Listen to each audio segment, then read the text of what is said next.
While the Russian army struggled with supply failures and mystical decision-making, their Austro-Hungarian allies faced an entirely different set of problems that would make Russian logistics look straightforward by comparison. Austro-Hungarian army's language chaos and ethnic paranoia. The Austro-Hungarian army faced a communication nightmare that sounds like a cruel joke played by geography and history.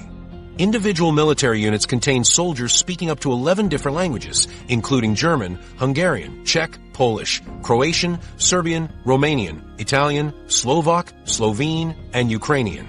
Officers attempting to give basic commands like advance or retreat found themselves addressing men who literally could not understand what they were being told. A single company might include German-speaking Austrians, Hungarian cavalrymen, Czech infantry, and Polish artillery specialists, none of whom shared a common language for military communication. Company commanders often spoke only 2 or 3 languages themselves, leaving them unable to communicate with large portions of their own units. Simple orders that took seconds to deliver in other armies required complex translation chains that lasted minutes, if they worked at all.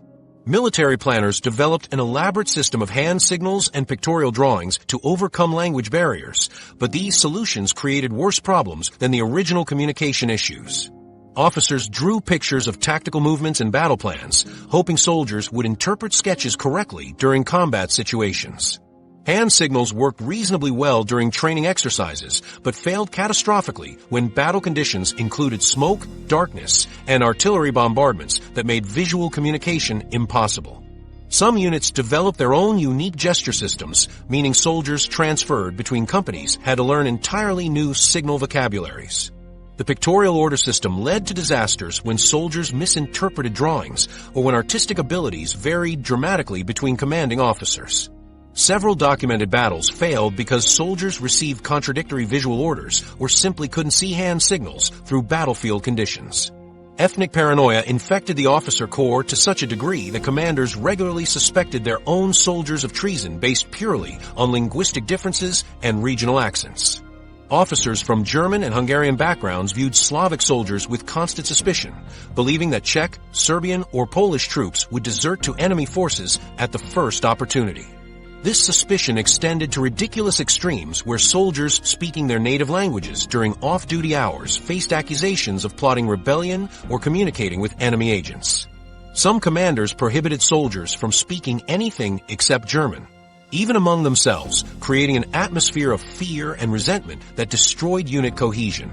Military intelligence officers spent more time spying on their own troops than gathering information about enemy positions, filing reports about suspicious conversations overheard in barracks rather than focusing on tactical intelligence.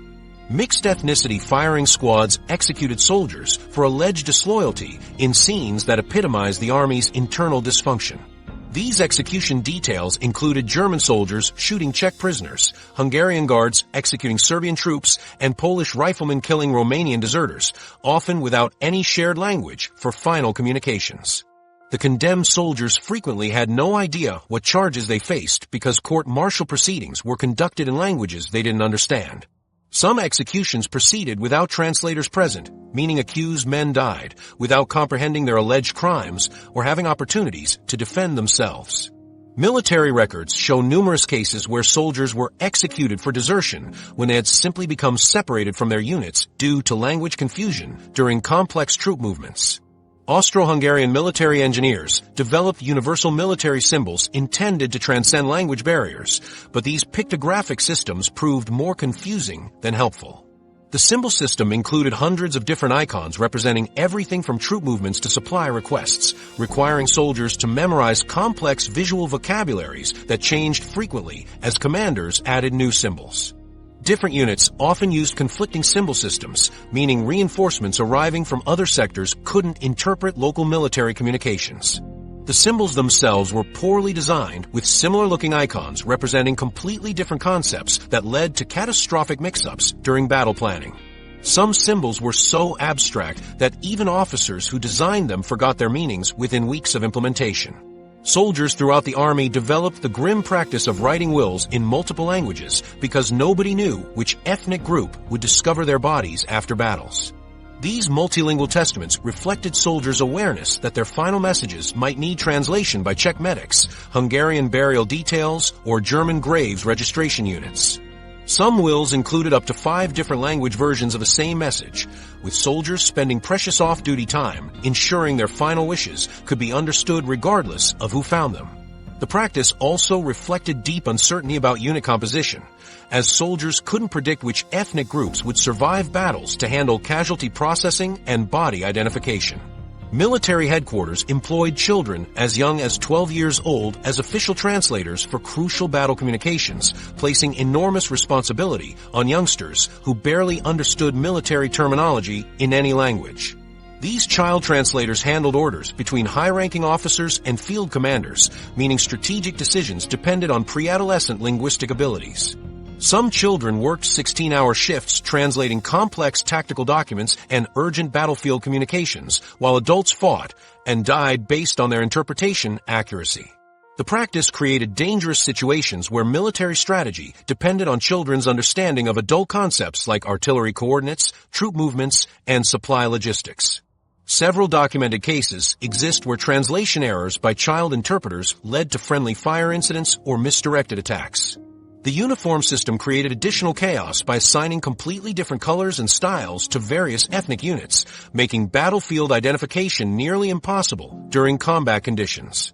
German units wore standard gray uniforms while Hungarian troops dressed in distinctive bright colors that made them visible targets. Czech units received blue uniforms that resembled French military clothing, leading to confusion about unit identity during battles. Some ethnic regiments wore traditional regional clothing adapted for military use, creating a rainbow effect that destroyed any pretense of military uniformity or tactical camouflage. Soldiers often couldn't distinguish between friendly and enemy forces when units from different ethnic backgrounds fought in the same areas.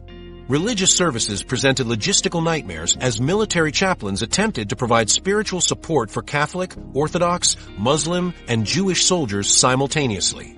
Base camps required multiple religious facilities and competing worship schedules that conflicted with military training and operational requirements. Catholic masses, Orthodox liturgies, Islamic prayers, and Jewish services all demanded different ceremonial supplies, dietary, accommodations, and burial practices that strained already overwhelmed supply systems. Some military units spent more resources on religious accommodation than on ammunition or medical supplies, with chaplains receiving priority transport space over essential military equipment. The combination of language barriers, ethnic tensions, and cultural conflicts produced the highest desertion rate of any major army during World War I. Entire companies abandoned their positions rather than continue fighting alongside soldiers they couldn't communicate with under officers they didn't trust. Some units dissolved completely when soldiers simply walked away from battles, returning to their home regions rather than continuing military service. Desertion reached such epidemic proportions that some sectors of the front lines became completely unmanned as Austro-Hungarian forces evaporated through mass abandonment. Military police spent more time hunting deserters than supporting combat operations, creating a vicious cycle where enforcement efforts further alienated remaining soldiers and encouraged additional desertion.